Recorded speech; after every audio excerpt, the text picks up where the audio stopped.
Dear fellow human, I think by now you have the feeling that something is not right about our current situation.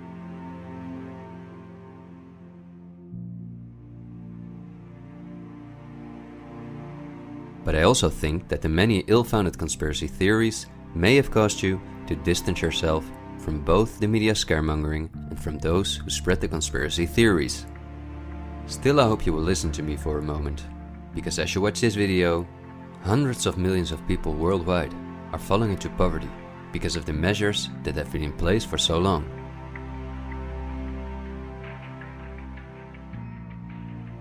And although the biggest economic crisis that we will ever experience may not have affected you personally yet, it's only a matter of time before the ripple effects also reach you and your loved ones. This is not alarmism, but the harsh reality we face. I also think that we can limit the damage and even benefit from it if we are properly and objectively informed about our current situation. Therefore, I would like to show you some easy verifiable facts that I think are essential. Less than a handful of megacorporations dominate every aspect of our lives. That may seem like an exaggeration, but from the breakfast that's on the table in the morning, to the mattress we sleep on at night, and everything we do, put on, or consume in between, all are largely dependent on these corporations. These are investment companies of immense proportions, and they manage the major money flows on Earth. They are the protagonists of the play which we are currently witnessing. So as not to take up too much of your time, I've summarized the most important information as briefly as possible. How does it work? Let's take as an example a company like PepsiCo, which is the parent company of many of the most popular soft drinks and snacks in the world. There appear to be many different competing brands, but they all come from the factories of a small number of corporations that together have a monopoly on the industry. Within the packaged food industry, there are a number of other major companies such as Unilever, the Coca-Cola Company, Mondelez, and Nestlé. On this image, you see that virtually every well-known brand in the packaged food industry belongs to one of these corporations. You can easily get this kind of information. You can verify it on the websites of the relevant brands or on Wikipedia. Companies of this size are usually publicly traded and have a board where the largest shareholders call the shots. On websites like Yahoo Finance, we can find detailed company information, including who the largest shareholders of these companies are. Let's take PepsiCo again as an example. We see that 73.14% of the shares are held by no less than 3,379 institutional investors. These include investment companies, mutual funds, insurance companies, banks, and in some cases, governments. Let's look at who the largest institutional investors of PepsiCo are. As you can see, just 10 out of the 3,379 investors account for almost 1/3 of all shares. The combined share capital of these top 10 has a value of approximately $60 billion. But of those 10 investors, 3 own more shares than the remaining 7. Let's remember their names and let's see who owns the most shares at the Coca-Cola Company, Pepsi's big competitor.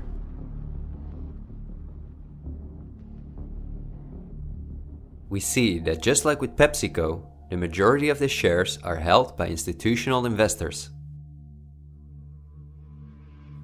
Let's look at the top 10 and start with the last one of them.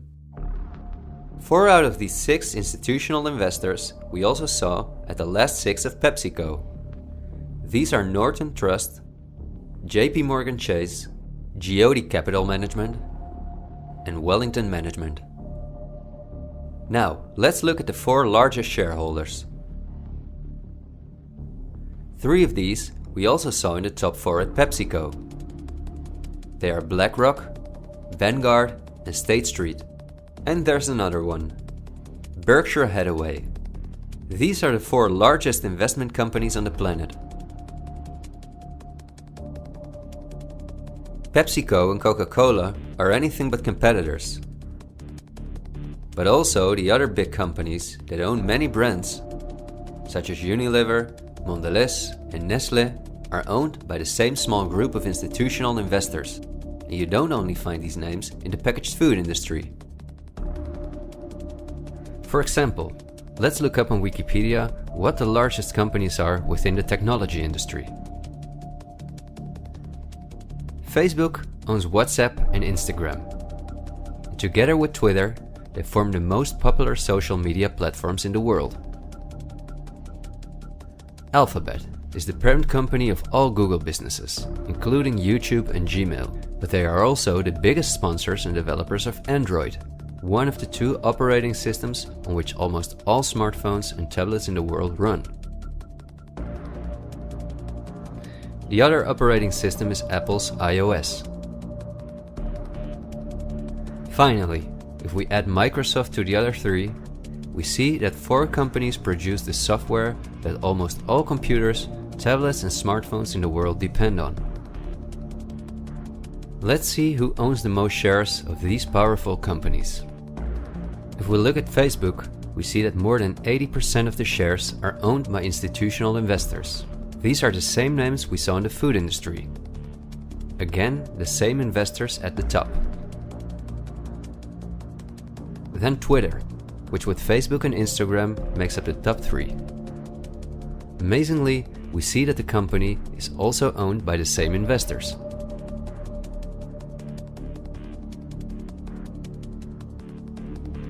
We see them at Apple, but also with their big competitor Microsoft.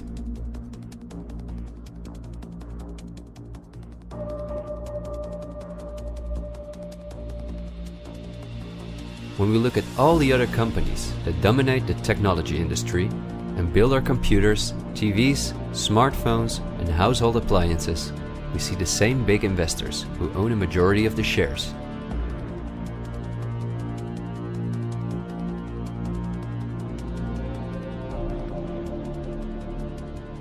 We see this within all industries around the world. And just to show you that I'm not exaggerating, I'll give you another example. Let's say we want to plan a vacation. On our computer or smartphone, we look for a cheap flight to the sun through websites like Skyscanner and Expedia, both of which belong to the same group of institutional investors. We fly with one of the many airlines, of which the majority of the shares are often owned by the same investors or by governments, like Air France-KLM. The aircraft we fly is in most cases a Boeing or an Airbus. Again, we see the same names. We look for a hotel or an apartment through Booking.com or Airbnb.com. Once we arrive at our destination, we go out for dinner, then we write a review on TripAdvisor. The same investors are at the basis of every aspect of our journey, and their power goes even much further, because even the kerosene that fuels the plane comes from one of their many oil companies and refineries. Just like the steel that the plane is made of comes from one of their many mining companies. This small club of investment companies, banks and mutual funds are also the largest shareholders in the primary industries, where raw materials come from. If we look on Wikipedia for the largest mining companies in the world, we see that their shareholders are the same institutional investors we see everywhere else.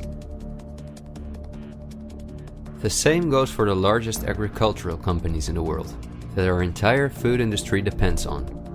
For example, they own Bayer, the parent company of Monsanto, the world's largest seed producer, which produces 90% of all the cotton seed on Earth, as well as the majority of all other seeds. But these institutional investors are also the shareholders of the largest textile manufacturing companies in the world, and even the numerous popular clothing brands that turn the cotton into the clothes we wear are owned by the same group of investors.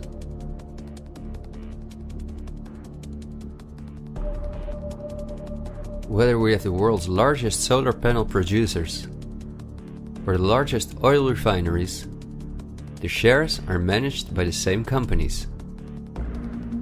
They own the tobacco companies, who produce all the popular tobacco brands in the world. But they also own all the major companies in the pharmaceutical industry and the scientific institutes that produce the drugs.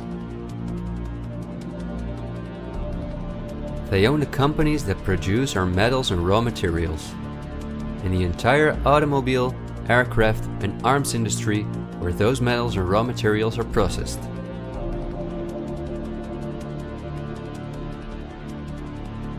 They own the companies that build our electronics. They own the big department stores and online marketplaces.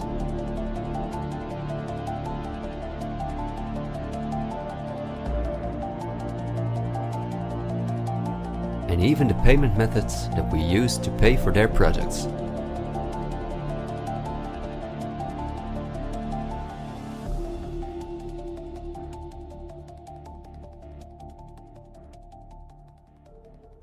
Because I want to keep my story as short as possible, I've decided to only show the tip of the iceberg. If you decide to investigate on your own, using the sources that you've just seen, then you will discover that even many of the most well-known insurance companies, banks, construction companies, telephone companies, restaurant chains, and cosmetic brands are owned by the same institutional investors we just saw.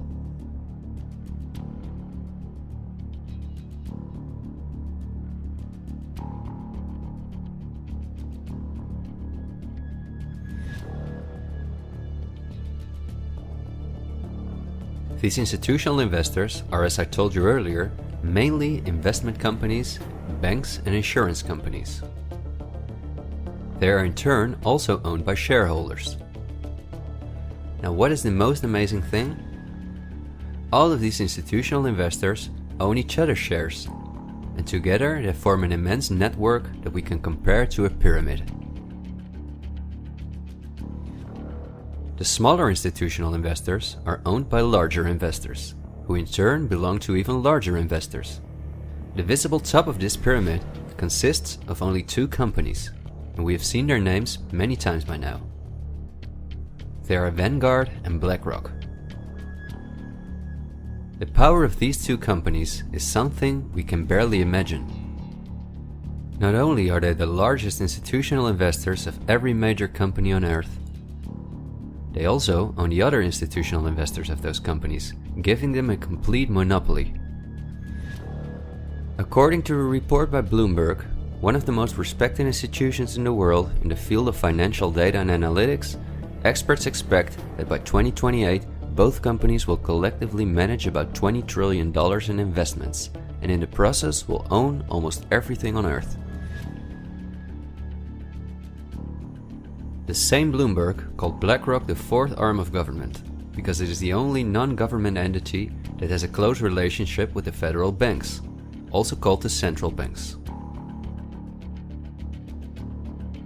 BlackRock not only lends money to the federal banks, but is also their principal advisor and the developer of the computer system that the federal banks use. Dozens of BlackRock employees had senior positions in the White House during the Bush and the Obama administrations, and currently under Joe Biden. BlackRock CEO Larry Fink is a welcome guest with many heads of state and politicians, and understandably so. He's the face of the company that pulls the strings.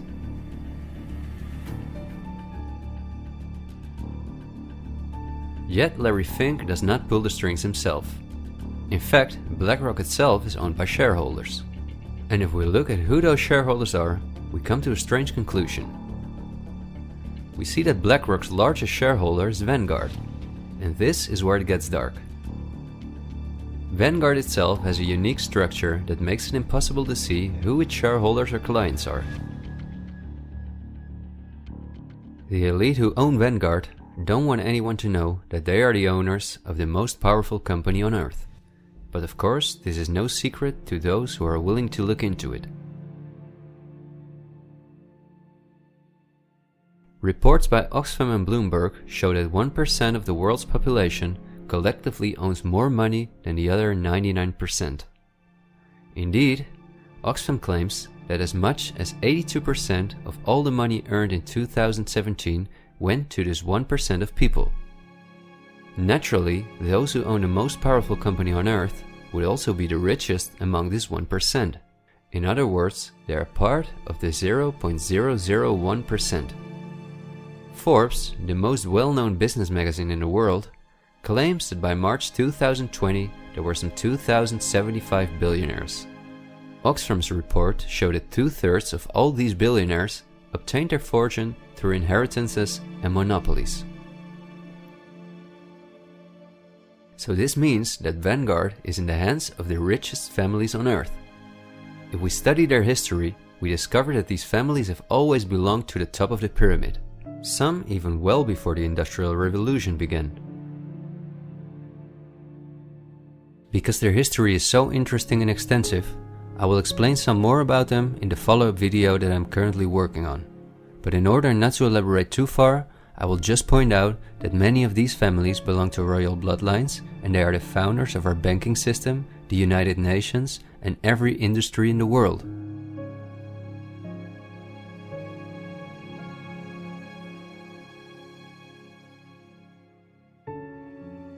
These families never lost their power, but because of an increasing world population, they were forced to hide behind investment companies such as Vanguard, whose largest shareholders are the private funds and non-profit organizations of these families.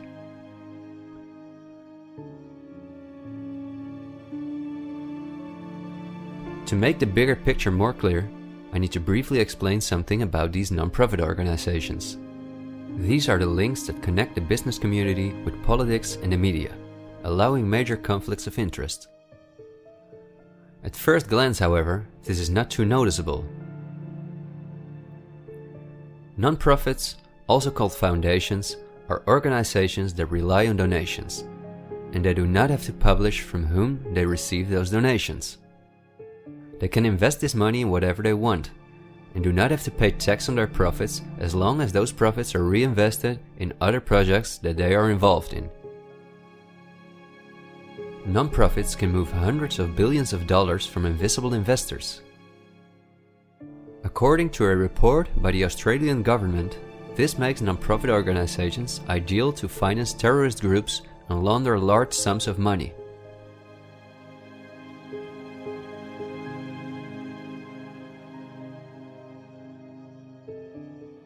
The foundations and funds of the families who are highest in the hierarchy of the 1% hide behind the scenes as much as possible.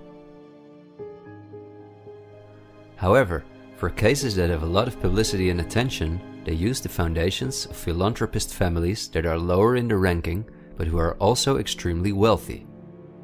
In order to be concise, I will only highlight the 3 most important foundations in the world that connect all the industries in the world to each other. These are the Bill and Melinda Gates Foundation, the Open Society Foundations of the controversial multi-billionaire George Soros, and the Clinton Foundation. A very brief introduction to give you an idea of the size of these types of foundations. According to the official website of the World Economic Forum, the Gates Foundation is the largest funder of the World Health Organization, after President Donald Trump halted the funding of the WHO by the US in 2020. This makes the Gates Foundation one of the most influential organizations in the world in the area of everything that relates to our health. The Gates Foundation has a close partnership with the 16 largest pharmaceutical companies in the world, including Pfizer, AstraZeneca, Johnson & Johnson, BioNTech, and Bayer, and we have just seen who own the most shares of these companies.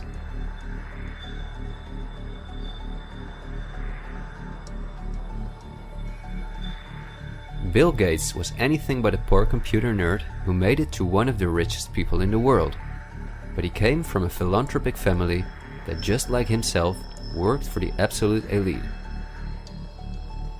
Bill is the founder of Microsoft, which is owned by BlackRock, Vanguard, and until recently Berkshire Hathaway.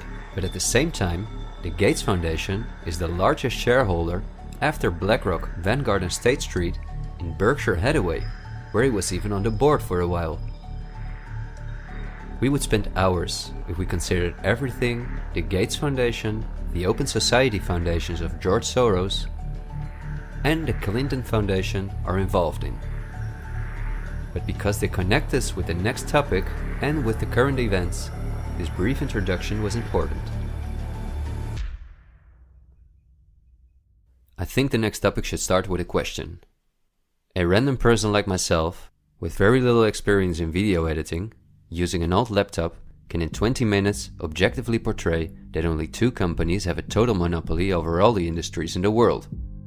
So the natural question is, why don't you hear about all of this in the media? What? It's a good question. Every day we have the choice between countless reports, documentaries, and television programs, and yet not one of them talks about this. Is it something not interesting enough?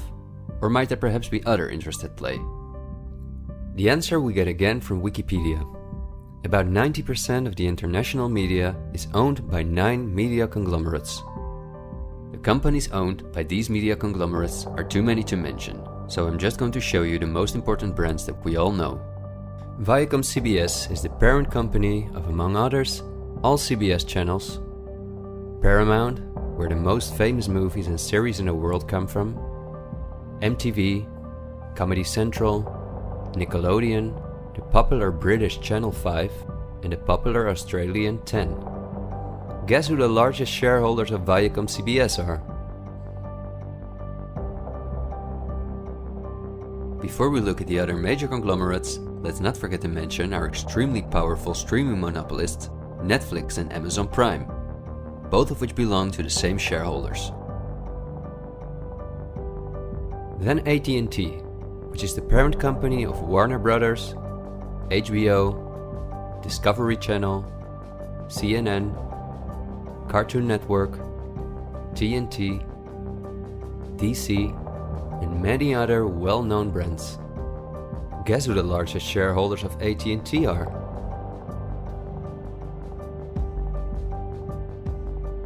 The third one is the all-powerful News Corp.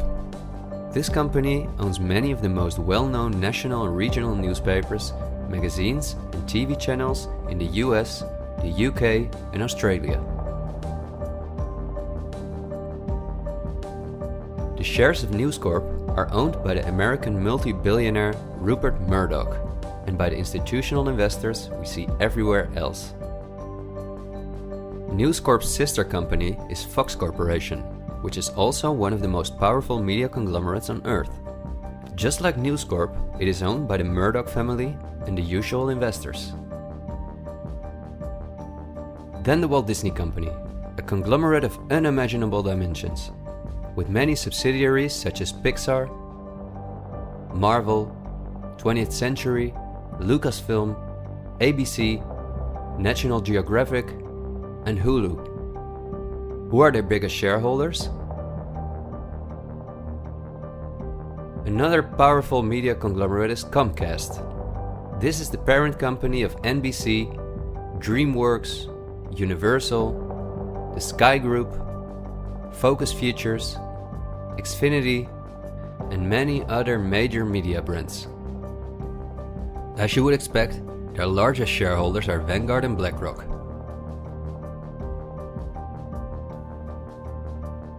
I could go on for hours and show that in almost every country on Earth, the local media is in the hands of these kind of conglomerates, which in turn are owned by our institutional investors or by extremely rich and powerful elite families. In the UK, for example, virtually all popular newspapers and magazines are owned by the Daily Mail Group, Reach, and the aforementioned News Corp. In the Netherlands, the entire media is in the hands of the Persgroep, Mediahuis, and Bertelsmann. And in Germany, the entire media is either controlled by the German government, ProSiebenSat.1, Axel Springer, and again, Bertelsmann, which is also a conglomerate of unprecedented dimensions. Not only is this the parent company of the largest book publisher in the world, Penguin Random House, and owner and founder of BMG Music, Bertelsmann also controls a large part of the European media through their subsidiary RTL, a company with 67 TV channels, 10 streaming platforms, and 38 radio stations. Bertelsmann is owned by the ultra-rich Bertelsmann-Mohn family, who openly collaborated with the Nazis. Because of this, Reinhard Mohn was held as a prisoner of war in the US. Besides RTL, Bertelsmann also owns a large part of the French mainstream media. And together with Mediaset, the powerful Italian conglomerate of former President Berlusconi that controls the most important part of the Italian mainstream media, they also own all popular Spanish TV channels. Now, to complete the picture, let's look at where the news comes from that all these media outlets are feeding us on a daily basis. The various news media do not produce their news themselves, but use information and images from news agencies such as Reuters, the Dutch ANP, and the French AFP. These organizations are anything but independent. Reuters is owned by the powerful Canadian Thomson family. The ANP is owned by Dutch investor Kees Omen, and the AFP is largely financed by the French government.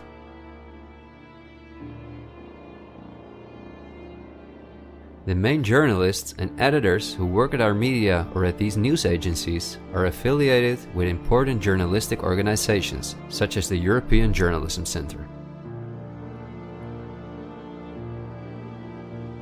These are one of the largest funders of media-related projects across Europe.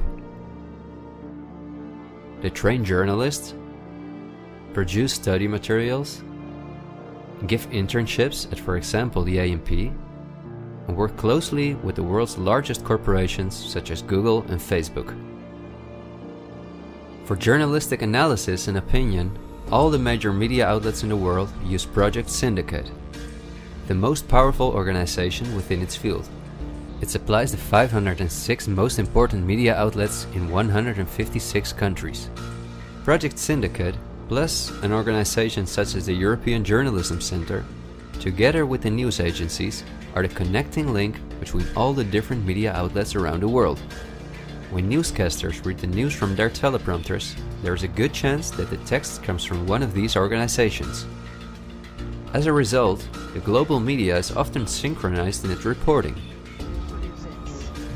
We are concerned about trouble and trend of irresponsible, one-sided news stories plaguing our country. The sharing of biased and false news has become all too common on social media. More alarming, some media outlets publish these same fake stories without checking facts first. The sharing of biased and false news has become all too common on social media. More alarming, some media outlets publish these same fake stories without checking facts first. Unfortunately, some members of the media use their platforms to push their own personal bias and agenda to control exactly what people think. And this is extremely dangerous to our democracy. This is extremely dangerous to our democracy. This is extremely dangerous to our democracy. This is extremely dangerous to our democracy. This is extremely dangerous to our democracy. This is extremely dangerous to our democracy. This is extremely dangerous to our democracy. This is extremely dangerous to our democracy. This is extremely dangerous to our democracy. This is extremely dangerous to our democracy. This is extremely dangerous to our democracy. This is extremely dangerous to our democracy. This is extremely dangerous to our democracy. In September 2020, the European Journalism Centre and Facebook set up a fund to support selected news organizations to do the reporting during the corona crisis. Let's see who the organizations are that, along with the news agencies, produce our news. At Project Syndicate, we see the Bill and Melinda Gates Foundation, the Open Society Foundation, and the European Journalism Centre.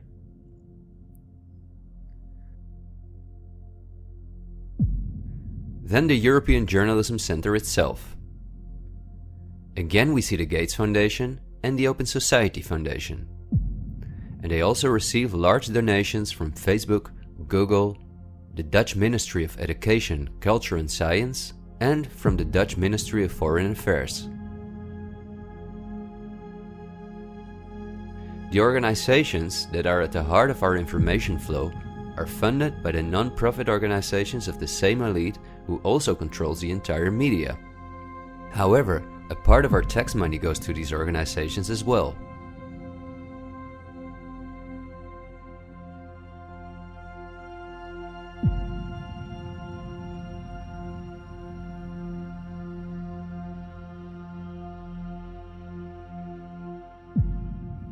Okay, I realize this was a lot of information to process, and believe me, I've made it as short as possible, and I've only used those examples that seem necessary to show you the overall picture, so you can understand the current situation better. It is an all-encompassing topic that can change our view on many historical events, but my goal is to inform you about the danger in which we presently find ourselves. There will be enough time for us to delve into the past, so let's talk about the current events now. The elite that controls every aspect of our lives, up to the information that we receive, depends on an unimaginably coordinated collaboration to keep all the different industries on Earth connected to each other, in order to ensure they all work in the elite's interests. This happens at the World Economic Forum, one of the most important organizations in the world. At its annual meeting in Davos, the CEOs of the largest companies on Earth gather along with heads of state, politicians, and other influential individuals and organizations like UNICEF and Greenpeace. Serving on the board of trustees are former US Vice President and climate change guru Al Gore, BlackRock CEO Larry Fink, the President of the European Central Bank Christine Lagarde, the Director of CERN Fabiola Gianotti, the Queen of Jordan, the Director of the International Committee of the Red Cross Peter Maurer, and many other politicians and CEOs of the world's most influential companies. According to the WEF's official website, their annual membership fee ranges between 53,000 and 530,000 euros. But according to the WEF's year reports, around 71% of their total budget comes from its partners, who in this way pay for the membership of young politicians who cannot afford their own fee. Wikipedia reports the following. According to critics, the WEF is a business forum where the wealthiest companies can negotiate deals with other companies or with politicians.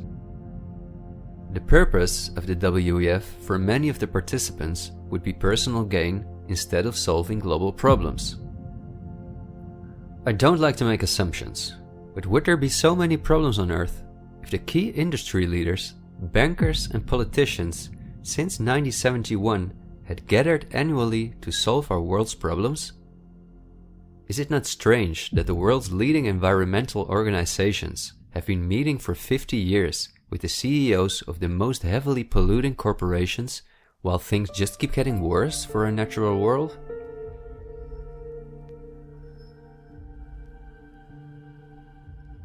That these critics of the WEF are right soon becomes clear when we look at who the most important partners are that account for almost 71% of the WEF's budget.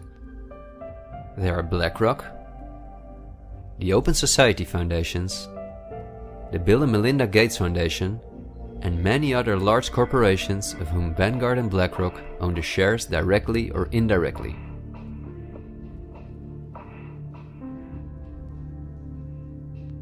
The president and founder of the WEF is Klaus Schwab, a German professor and businessman. In his book, The Great Reset, he describes in detail the plans of his organization.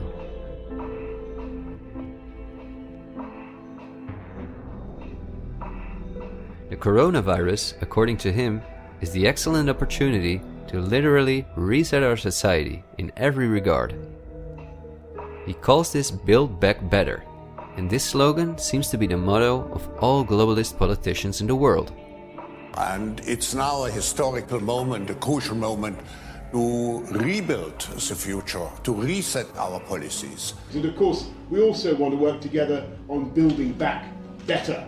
You know, I said we're going to build back and we're going to build back better. It's certainly a major crisis, but it also offers us a unique opportunity. We must use this historical opportunity. Together we can turn a crisis into an opportunity. But this global pandemic has also created an opportunity to build back better.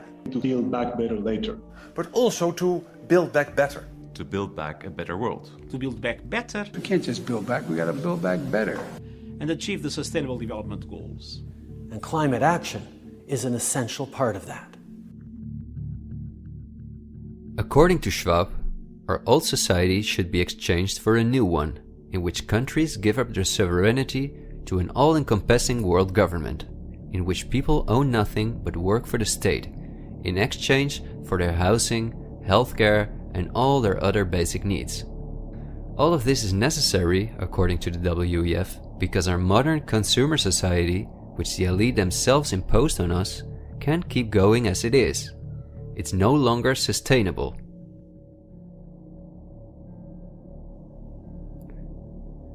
Schwab says in his book that we will never return to the old normal. And the WEF published a video that makes it clear that in 2030 we will own nothing, but we will be happy.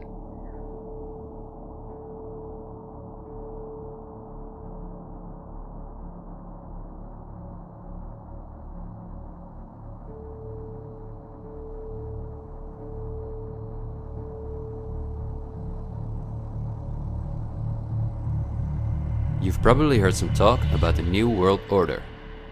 The media wants us to believe that this is a topic for conspiracy theorists, although it has been talked about for generations by presidents such as George Bush Sr., Nelson Mandela, and Bill Clinton.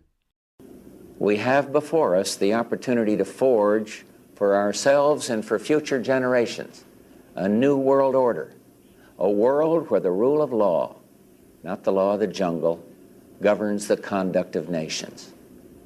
When we are successful, and we will be, we have a real chance at this new world order, an order in which a credible United Nations can use its peacekeeping role to fulfill the promise and vision of the UN's founders. After 1989, President Bush said, and it's a phrase that I often use myself, that we needed a new world order. That the affirmative task we have now is to actually create a new world order. But also by the world's most famous philanthropists such as Cecil Rhodes, David Rockefeller, Henry Kissinger, and even George Soros. I think you need a new world order, that China has to be part of the process of creating it, and they have to buy in, they have to own it. These important figures, who apart from Mandela, were all among the top of the elite when they were still alive, are not the only ones who dream about an all-powerful world government. In 2015, the UN presented its controversial Agenda 2030, which is almost identical to Klaus Schwab's Great Reset. In their own words, the UN, like Schwab, wants to ensure that by 2030, poverty, hunger, environmental pollution, and disease no longer exist on Earth. It sounds like a sympathetic plan, until you read the fine print. You see, the idea is that Agenda 2030 is going to be paid for by us, the citizens. And just as it is currently required of us that we give up our basic rights for the sake of public health, we will be demanded to give up our wealth in favor of poverty reduction. These are not conspiracy theories. You can read this for yourself on their official website. In short, it boils down to this. The UN wants to take the tax money from all Western countries and give it to the mega corporations of the elite, who will be contracted to rebuild society. Globally, a completely new infrastructure is needed, because fossil fuels must be made a thing of the past, according to the UN. For this immense project, a world government is needed, says the UN.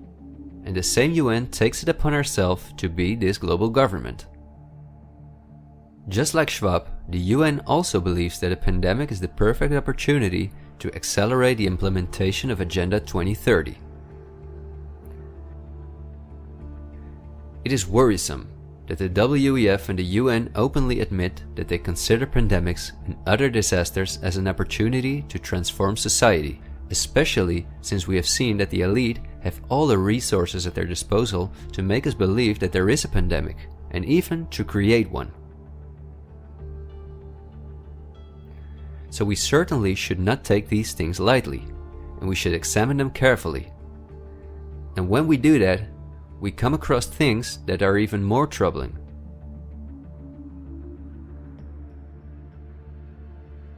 On Friday, October 18, 2019, months before the pandemic was declared, a meeting was held at the Pierre Hotel in New York City for a select group of about 130 very important guests, including politicians and the world's most respected medics and pharmacists. The purpose of the meeting was to simulate the possible scenarios in the event of a global pandemic.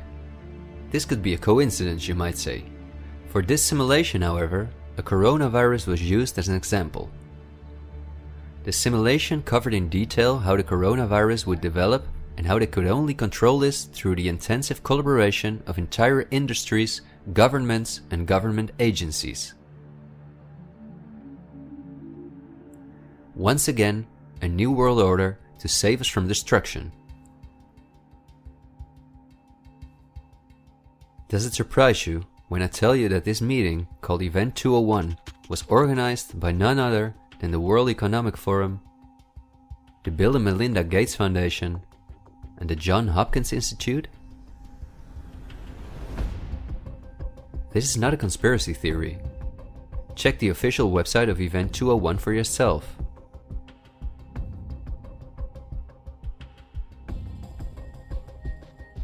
Perhaps at this point, it will no longer surprise you that the German Robert Koch Institute, which like every national health institute in the world is closely linked to the WHO, which is funded by Bill Gates, created a similar simulation in 2012. As was the case during Event 201, the simulation assumed the coronavirus. This simulation assumed that in a Southeast Asian food market, a coronavirus would spread from animal to human. How coincidental, isn't it? In this simulation, it takes several weeks for the authorities to identify the virus, allowing it to spread worldwide. The simulation is made of the consecutive 3 years, in which there are lockdowns and economies are destroyed. But also the impact on society is simulated in all aspects, even the protests. I won't tire you with the details. In fact, you can download this analysis for yourself from the website of the German government. The last thing I want to show is an excerpt from a lecture that Belgian top virologist Mark van Ranst gave on January 22, 2019 at the Chatham House, a major non-profit organization in London, where important world leaders meet to discuss global issues. Winners of the Chatham House Prize include Hillary Clinton, Melinda Gates, and John Kerry.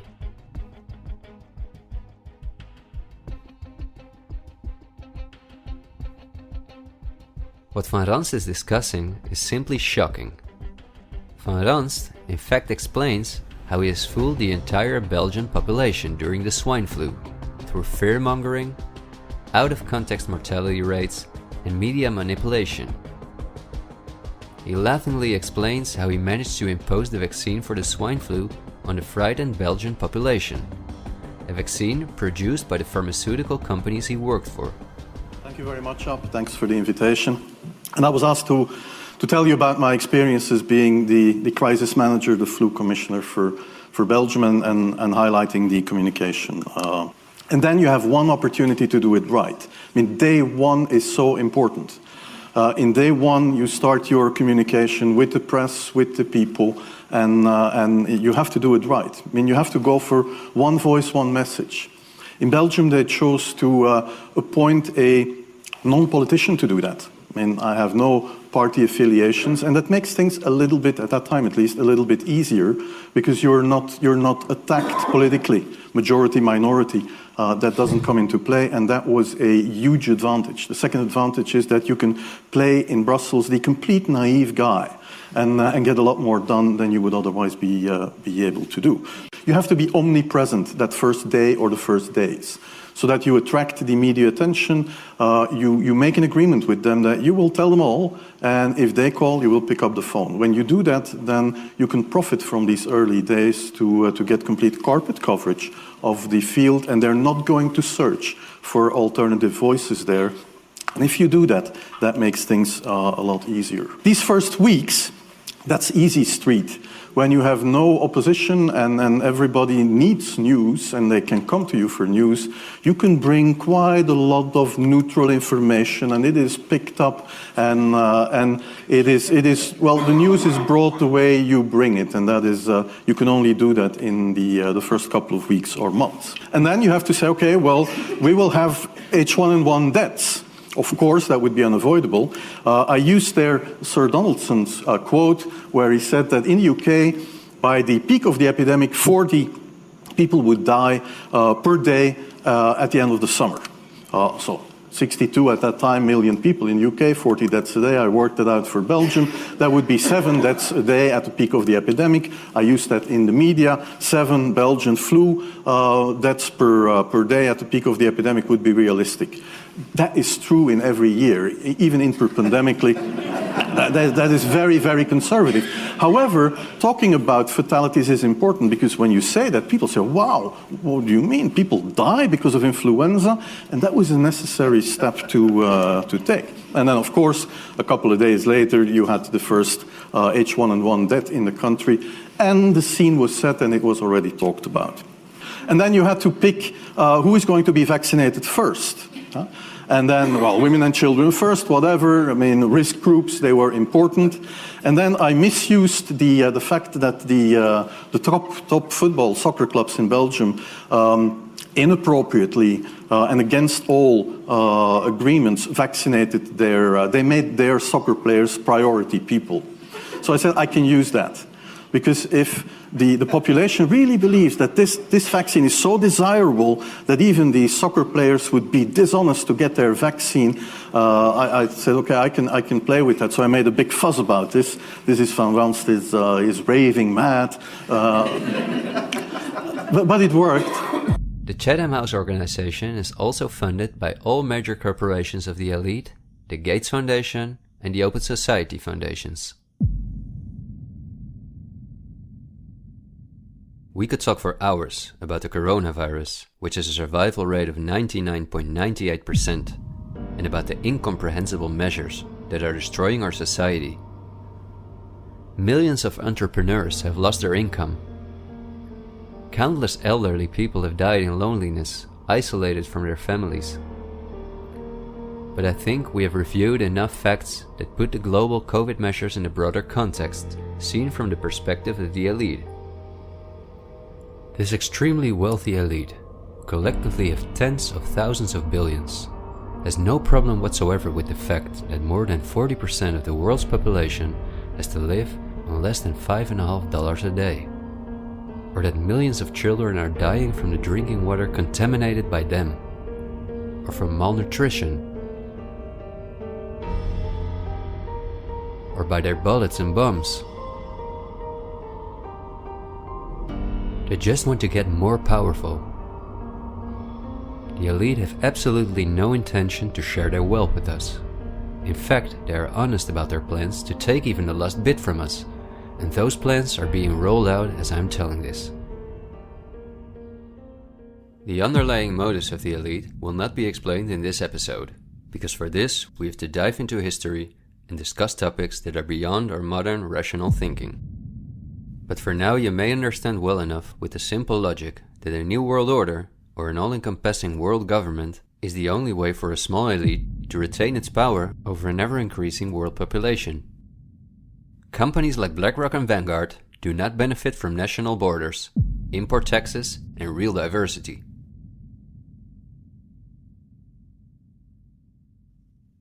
Only through fear and media manipulation can they maintain their grip on all of us. And I deliberately haven't even mentioned the inhumane blackmailing methods by which the elite keep their own most important minions in line. Because if this topic has aroused your curiosity, you will undoubtedly find out all about this in time. The elite have no intention to cure us from the countless diseases we've contracted from the toxic food they've produced, and from the environmental pollution which they have caused. After all, if we didn't get sick, the entire pharmaceutical industry would collapse. Nothing sells like fear is the motto of top virologists like Mark van Ranst.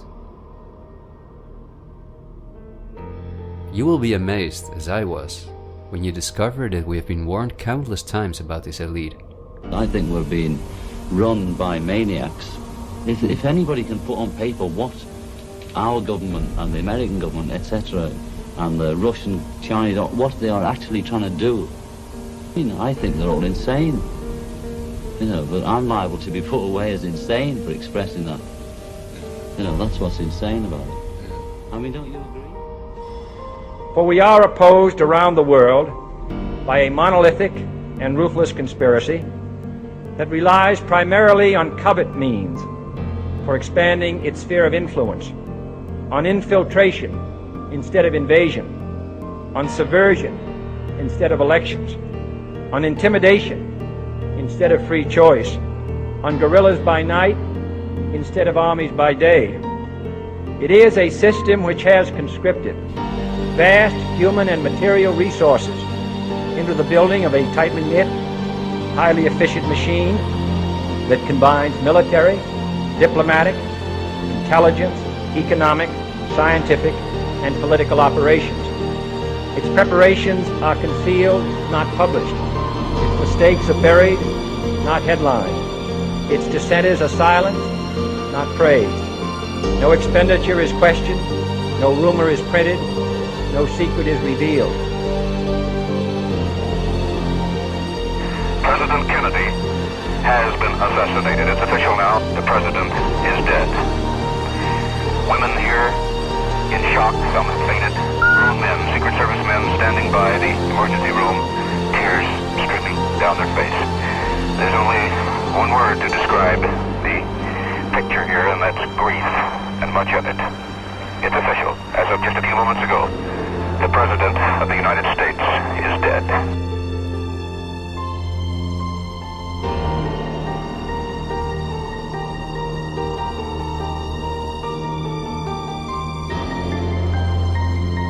When you're talking about really elite levels, the name of the game is blackmail. That's what runs the whole system, basically.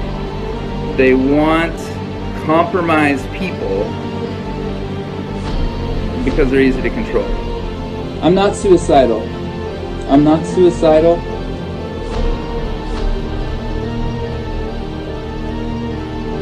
The deep state is those people within the U.S. government that are career employees that cannot be fired by people that we elect, by the Congress or the President. Are these people in control? Can they enact laws? Fuck yes. Can we fire these people? No. Can presidents fire them? No. It's designed that way so that political parties and political interests cannot affect the deep state. Do you understand the nightmare of our situation, people? It is no secret. It is as open as it can be. The deep state does control America.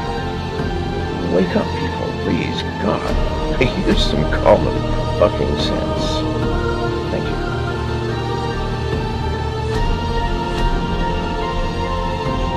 Something like 1984 could actually happen. This is the direction the world is going in at the present time.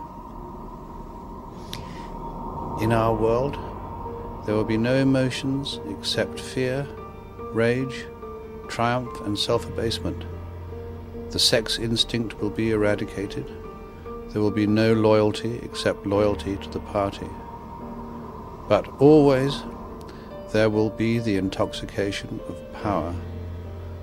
Always, at every moment, there will be the thrill of victory, the sensation of trampling on an enemy who is helpless. If you want a picture of the future, imagine a boot stamping on a human face forever. The moral to be drawn from this dangerous nightmare situation is a simple one. Don't let it happen. It depends on you. With this video, I hope to reach you, to reduce the ever-increasing distance between us. Only when we are divided can the elite retain its power over us. the greatest fear of the elite is that we will realize what is really going on Earth. And the only way the elite thinks they can prevent this from happening is through censorship,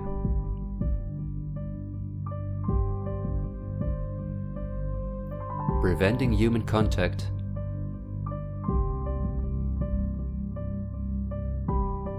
the incessant framing of political opponents and those who think differently,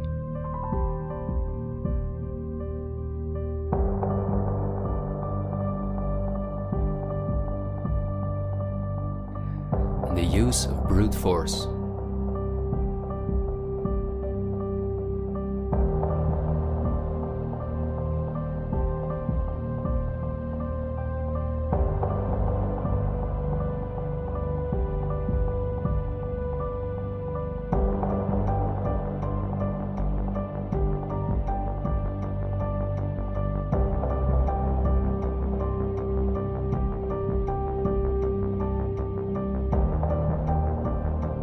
The plans of the elite are clear, and so is the ruthless way in which they want to accomplish them.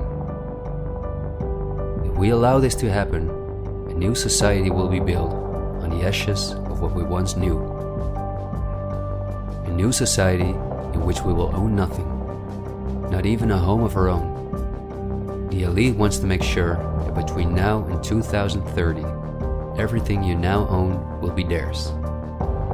For this, devastating economic crisis is necessary. First, the middle class is attacked, which is the backbone of society. Entrepreneurs are forced to go into tremendous debt, which will ultimately cause them to lose all their possessions. After that, things will move quickly. Banks will fall, cash money will cease to exist, and the only way not to starve to death will be the acceptance of government support, which will include several conditions, such as the vaccination passport and giving up all private possessions. Because the entrepreneurs are the first to fall, many others won't immediately feel the crisis. The people remain divided among themselves until it is too late. This is not a doomsday scenario that I've made up. This is simply the Great Reset. The New World Order, which has been prepared for many generations, and which has been extensively tested in every communist dictatorship in the world.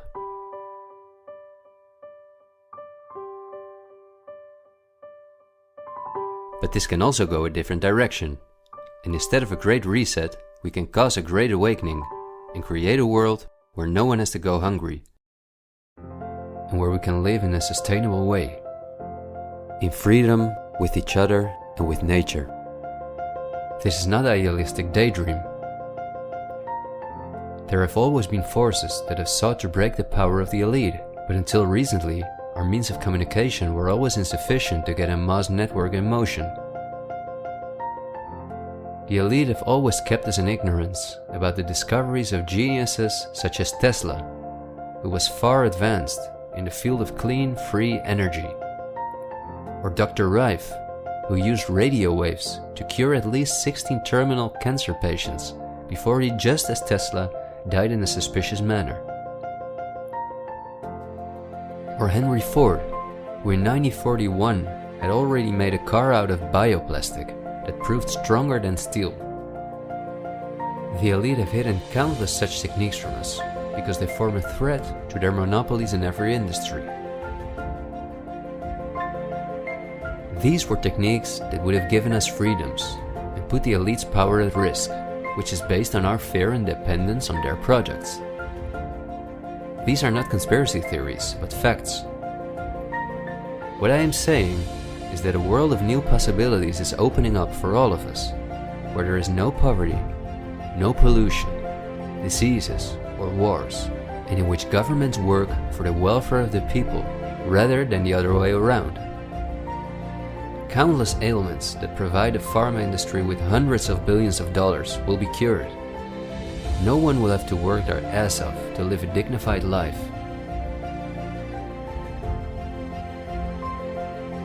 People will no longer live in fear because of the lies of the media, the pharma industry, the climate lobbies, and politicians. It's all on the horizon, but we have to go through the storm first and recognize what the real problem is in our society. I want to thank you for listening to me, and I hope someday, in freedom, together we'll reflect back on this unique moment in history. There is still so much to tell, but we will save the rest for later. This video was only intended as an introduction. This is where our journey starts, and it will be a difficult one, but we will undertake it together, and we will help each other get up when we fall.